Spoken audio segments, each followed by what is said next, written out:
सुनीलजी नमस्कार. साप्ताहिक विवेकच्या या चर्चेत, महा एमटीव्हीच्या या चर्चेत आपलं मनपूर्वक स्वागत. सुनीलजी. सगळ्यांना नमस्कार. या चर्चेमध्ये जे सगळे आपण अँकर्स आहात, आपल्या सगळ्यांना माझा विनम्र नमस्कार. आपण मला प्रश्न विचारू शकता, मी आपल्या प्रश्नांना उत्तर देईन. आसाममध्ये एनआरसी वरून म्हणजे अनेकांनी बोलायला सुरुवात केली होती की एनआरसीचा मुद्दा हा आसामच्या निवडणुकीत भाजपने सोडला किंवा मागे पडला आणि एनआरसी वरून आसामचं जे जनमानस आहे ते ढवळून निघालेलं आहे, ते हादरून गेलेलं आहे आणि लोक आता घाबरलेत आसाममधले, असा प्रचार प्रसार हा साधारण वर्षभरापूर्वी जेव्हा एनआरसी सीए चर्चेत होता त्यावेळेस झाल्याचं आपल्याला आठवतंय. आसामच्या लोकांनी जो दिलेला कौल आहे तो राष्ट्रीय दृष्टिकोनातून आपल्याला काय सांगतो, धोरणात्मक निर्णयांविषयी आपल्याला काय नेमका संदेश देतो, याबद्दल सुनीलजी तुम्ही काय सांगाल? आसामचा विचार करताना सगळ्यात पहिल्यांदा त्याचे जे भौगोलिक त्याचे जे भाग आहेत आसामचे, हे मी एकदा थोडक्यात आधी आपल्याला सगळ्यांना सांगतो. एक आसाम ब्रह्मपुत्रा व्हॅली आणि बरॅक व्हॅली अशा दोन मोठ्या नद्यांच्या खोऱ्यांच्या आजूबाजूला वसलेले प्रदेश आहे. याच्यात ब्रह्मपुत्रा व्हॅली खूप मोठी आहे आणि त्या ब्रह्मपुत्रा व्हॅलीमध्ये अप्पर आसाम आणि लोअर आसाम असे दोन भाग आहेत. आणि बरॅक व्हॅली, या बरॅक व्हॅली आणि ब्रह्मपुत्रा व्हॅलीच्या व्यतिरिक्त काही पहाडी किंवा डोंगराळ जिल्हे आहेत जिथे जनजातीय राहतात, ट्रायबल्स राहतात. त्याच्यामुळे आसामची जी डेमोग्राफी आहे ही वेगवेगळ्या प्रकारच्या समाजांमध्ये विभागलेली आहे. ब्रह्मपुत्रा व्हॅलीमध्ये मोठ्या प्रमाणावरती असमिया लोक राहतात. त्याच्या खालोखाल जनजातीय, ज्यांना ट्रायबल असं म्हटलं जातं, शेड्यूल्ड ट्राईब, अशा 17 रिझर्व्ह जागा आहेत, scheduled tribe seats, reserve seats. याच्यामध्ये डिमासा नाव तुम्ही ऐकलं असेल, काछारी नाव ऐकलं असेल, बोडो ऐकलेलं आहे, तिवा आपण ऐकलेलं असेल, कार्बी ऐकलेलं असेल. तर या सगळ्या ज्या जनजाती आहेत यांचे काही जिल्हे आहेत आणि ते ऑटोनॉमस डिस्ट्रिक्ट काउन्सिल्स म्हणून त्यांच्या वेगळ्या निवडणुका होतात. त्यांना घटनेच्या 6th शेड्यूलच्या अनुसार त्यांना काही विशेष अधिकार दिलेले आहेत. तिकडे जिल्हा पंचायत निवडणुका होत नाहीत. पंचायत निवडणुकांच्या ऐवजी ऑटोनॉमस डिस्ट्रिक्ट काउन्सिल निवडणुका होतात. बरॅक व्हॅलीच्या खोऱ्यामध्ये मोठ्या प्रमाणावरती बंगाली लोक राहतात आणि हे बंगाली हे वर्षानुवर्ष तिकडेच राहणारे, पिढ्यानुपिढ्या तिथे राहणारे लोक आहेत. म्हणजे तो जर आपण नकाशा बघितला तर तो बांगलादेश जिथे संपतो तिथे ही बरॅक व्हॅली चालू होते, त्रिपुरालाही जोडून ही बरॅक व्हॅली आहे. त्याच्यामुळे हा बंगाली एरियाच आहे, खूप पूर्वीपासूनच बंगाली एरिया आहे. म्हणजे तो काही बंगाली लोकांनी जाऊन एन्करेज केलेला एरिया नाहीये, तो मूलतः बंगाली लोकांचाच एरिया आहे, अशी ती बरॅक व्हॅली आहे. या व्यतिरिक्त साधारणपणे 40 लाख टी गार्डन्सच्या मध्ये जे वर्कर्स आहेत, ज्यांना इंग्रजांनी झारखंड, पश्चिम बंगाल, बिहार, ओरिसा आणि उत्तर प्रदेश या राज्यांमधनं साधारणपणे 150-200 वर्षांपूर्वी त्यांनी चहाचे मळे बनवले, त्या चांगले मळे तिथे व्हायला लागले, तर तिथे लेबर म्हणून त्या सगळ्यांना तिथे आणलं आणि आता ते अनेक पिढ्या तिथे राहतात. त्याच्यामुळे ती एक खूप मोठी वोट बँक आहे.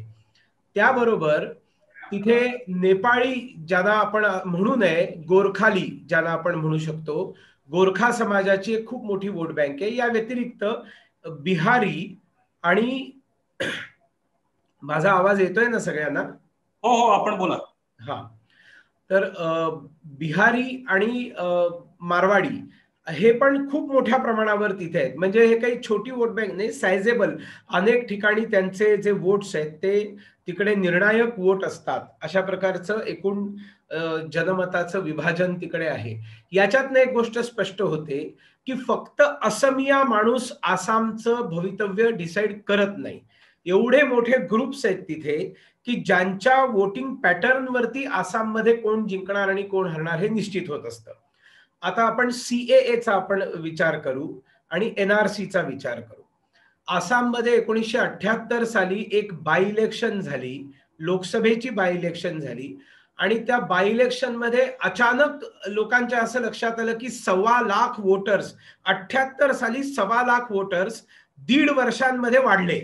म्हणजे लोकसभा निवडणुकांच्या तुरंत 1 वर्षानंतर खासदार वारला म्हणून ती बाय इलेक्शन आली होती. तर एका वर्षामध्ये एवढे 1.25 लाख वोटर्स कसे काय वाढले? आणि मग तो चिंतेचा विषय झाल्यावर बांगलादेशी घुसखोरी सगळ्यांच्या ऐरणीवरती आली आणि त्याच्यातनं आसाम आंदोलन झालं.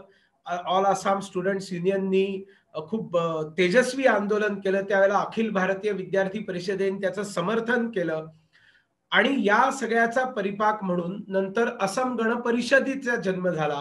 असम गण परिषदेचं सरकार आलं. सगळे विद्यार्थी होते, कुठल्याही मंत्र्याचं लग्न झालेलं नव्हतं. सगळ्या विद्यार्थ्यांचं पहिलं गव्हर्नमेंट हे आसाममध्ये असम गण परिषदेचं बनलं.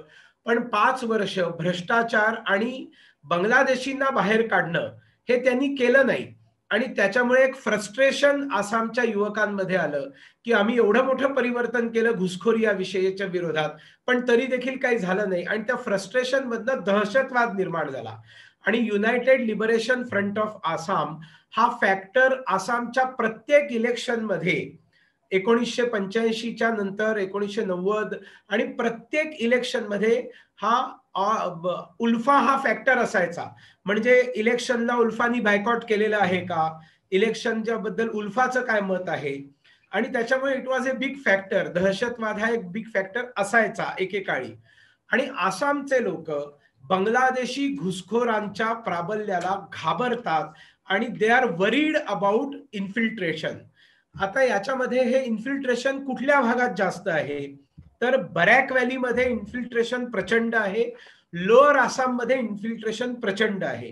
पण हा जो अप्पर आसाम आहे, या अप्पर आसाम मध्ये अजून तेवढ्या प्रमाणावरती बांगलादेशी घुसखोर नाहीत आणि तो असमिया बहुल एरिया आहे.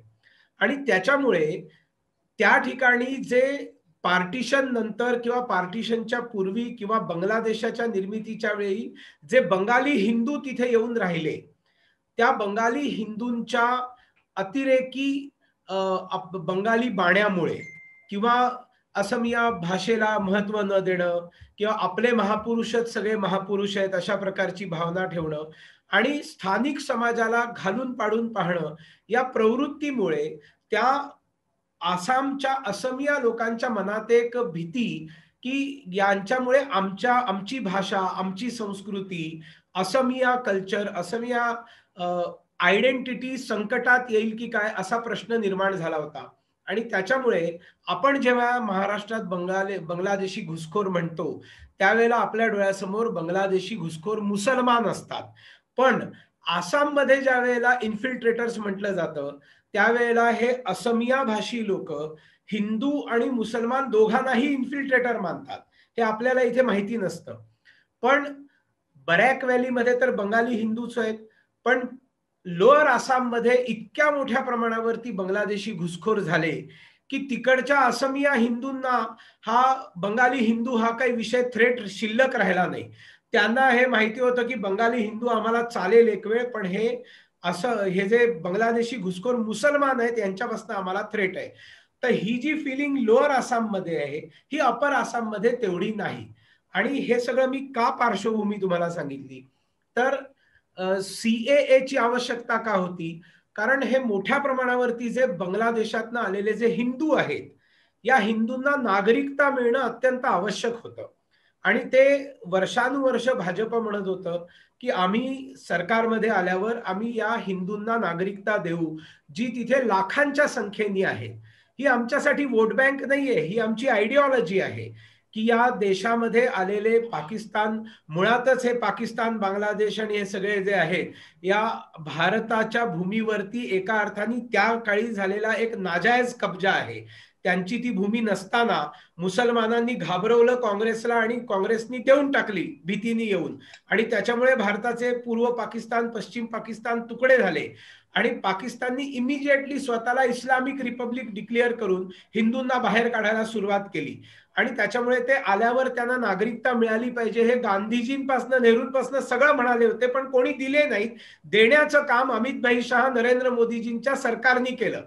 आणि त्या सीएएच्या मुळे हे सगळे बंगाली हिंदू जे आहेत हे सुखावले. एनआरसी मुळे काय झालं, तर एनआरसी ची सगळ्यात पहिली मागणी मोठ्या प्रमाणावरती या देशात आसामनीच निर्माण केली होती की आम्हाला कोण या आसामचा खरा नागरिक कोण आहे, कोण बाहेरनं आलेला आहे, हे त्यांना हवं होतं. आता एनआरसी झाल्यावर काय होईल, सीएए मुळे जे हिंदू बंगाली आहेत त्यांना नागरिकता आपोआपच मिळणार, कायद्याने मिळणार, पण जे घुसखोर मुसलमान आहेत त्या मुसलमानांना नागरिकता नाही मिळणार आणि त्याच्यामुळे एनआरसी झाल्यावरती या मुसलमानांना सोडून जावं लागेल आणि त्याच्यामुळे काँग्रेस असेल, कम्युनिस्ट पार्टी असेल, ही सगळी या घुसखोर मुसलमानांना वाचवण्यासाठी सीएएचा विरोध, पश्चिम बंगाल असेल किंवा आसाम असेल, या दोन्ही राज्यांमध्ये केवळ या कारणासाठी त्यांनी विरोध केला होता. थोडासा असमिया समाजाच्या मनामध्ये, खास करून अपर आसाममध्ये ही सेंटिमेंट होती की सीएए मुळे या बंगाली हिंदूंना देखील आमच्या डोक्यावरती थोपलं जातंय आणि त्याच्यामुळे तिकडे असम जातीय परिषद नावाची एक पॉलिटिकल पार्टी 6-8 महिन्यांपूर्वी लॉन्च केली आणि एक देशद्रोही आणि एक लेफ्टिस्ट अर्बन नक्सल, तुम्ही ज्याला जितके शब्द वापराल मला काही प्रॉब्लेम नाही हे शब्द वापरायला, अखिल गोगोईच्या बद्दल, आणि त्या अखिल गोगोईनी रायझोर दौल म्हणून एक पार्टी काढली. म्हणजे यांच्यामध्ये सुद्धा एकवाक्यता नव्हती, ज्यांच्यामध्ये ते असमिया सेंटिमेंट होतं, अँटी सीए अखिल गोगोईला सोडून द्या, अखिल गोगोईला रिलीज करा, यूएपीए खाली अटक केली, असं पण अशी एक स्वरूपाचा प्रचार झाला होता इतर देशांमध्ये जास्त. निमेश, मी जरा थोडं इंटरप्ट करते सुनीलजींना आणि तुलाही. भाऊ तोरसेकर आपल्याला जॉईन झाले, त्यांना परत अजून एका चॅनलवर जायचंय, त्यामुळे आपण सुनीलजींशी हा मुद्दा पुन्हा कंटिन्यू करू. एक मिनिट, मी 2 मिनिटं बोलतो आणि मी निघून जातो, कारण मलाही अनेक ठिकाणी दुसरीकडे जायचं आहे. बरं, हरकत नाही. आसाम मधल्या ज्या निवडणुकांमध्ये जो विजय झालेला आहे, या विजयाचा सगळ्यात मोठं श्रेय जर काही असेल तर नरेंद्र मोदी सरकार आणि सर्वानंद सोनोवाल सरकार, या दोन्ही सरकारांचं, ज्याला भाजप नेहमी डबल इंजिन गव्हर्नमेंट म्हणतो, की केंद्र सरकार उत्कृष्ट काम करतं आणि ते काम जमिनीवर उतरवण्यासाठी जर राज्य सरकार देखील नरेंद्र मोदीजींच्या मार्गदर्शनाने चालणारं सरकार असेल तर त्या योजना जमिनीवर उतरतात. आणि म्हणून वर्षानुवर्ष ज्या गोष्टीपासून आसाम डिप्राइव्ड होता, अशा इन्फ्रास्ट्रक्चर पासनं त्या खेड्यापाड्यांमध्ये सगळ्या प्रकारच्या योजनांचं पोचणं आणि त्याच्यामुळे असमिया समाज सुखावणं, एकूणच हे सगळे समाज सुखावणं आणि त्याच्यातनं हा विजय झालाय, हे एकदम डंके की चोट पर आपण आसामच्या विजयाच्या बद्दल पहिली गोष्ट सांगितली पाहिजे. दुसरी गोष्ट, बांगलादेशी घुसखोरांची पार्टी AIUDF, बदरुद्दीन अजमलला काय म्हणायचंय ते म्हणू देत, पण बदरुद्दीन अजमल हा एक प्रतिनिधी आहे की तो बांगलादेशी घुसखोरांचा एक नेता आहे आणि त्याच्यामुळे त्याच्याशी युती करून काँग्रेसने आपल्या पायावरती धोंडा टाकून घेतला आणि त्याच्यामुळे तरुण गोगोई असेपर्यंत थोडी बहुत आसाम काँग्रेसमध्ये थोडी जान होती, पण ते गेल्यानंतर काँग्रेस डायरेक्शनलेस झाली, होपलेस झाली, लीडरलेस झाली आणि त्यातनं त्यांनी आणखीन बदरुद्दीन अजमलशी अलायन्स केल्यामुळे त्यांना याचं भुगतान भोगावं लागलेलं आहे. हे रिझल्टवरनं अगदी स्पष्ट दिसतं. सगळ्या जनजाती बीजेपीच्या बाजूनी झाल्या, याचं कारण जनजातींचा वास्तविक विकास या डबल इंजिन सरकारमुळे झाला. टी गार्डनचे 40-50 लाख वोटर्स जे आहेत, जे 25 विधानसभांवर प्रभाव टाकतात, ते सगळे पूर्णपणे भाजपच्या बाजूनी होते. समोरचे असमिया सेंटिमेंट वाले डिवाइड झाले, कारण त्या असम जातीय परिषदेने 20-25 ठिकाणी कॅन्डिडेट उभे केले आणि त्याच्यामुळे ती मतं विभागली गेली. त्याच्यामुळे आसाम आपण जिंकणार याची पूर्ण खात्री आम्हाला होती आणि त्यातनं सर्वानंद सोनोवाल यांनी घोषणा केली होती की लुंगी आणि टोपीचं सरकार आपण इकडे येऊ द्यायचं नाही. माती आणि त्या मातीवरचं आपली प्रॉपर्टी याचं रक्षण आपण करूया. जर काँग्रेसला वोट दिलं तर आपली आई, आपली जमीन आणि जमिनीवरची आपली मालकीयत ही आपण गमावून बसू, अशा प्रकारचा जो प्रचार झाला होता भाजपच्या वतीने, तो कन्व्हिन्सिंग होता. कारण काँग्रेस बरोबर जाण्यामुळे बांगलादेशी घुसखोरांचं सरकार येण्याची शक्यता होती आणि या सगळ्या कारणांमुळे आसामचा विजय झालेला आहे. बंगालमध्ये अपेक्षाकृत आपल्याला विजय आपण प्राप्त नाही करू शकलो, पण निराश होण्याचं काही कारण नाही.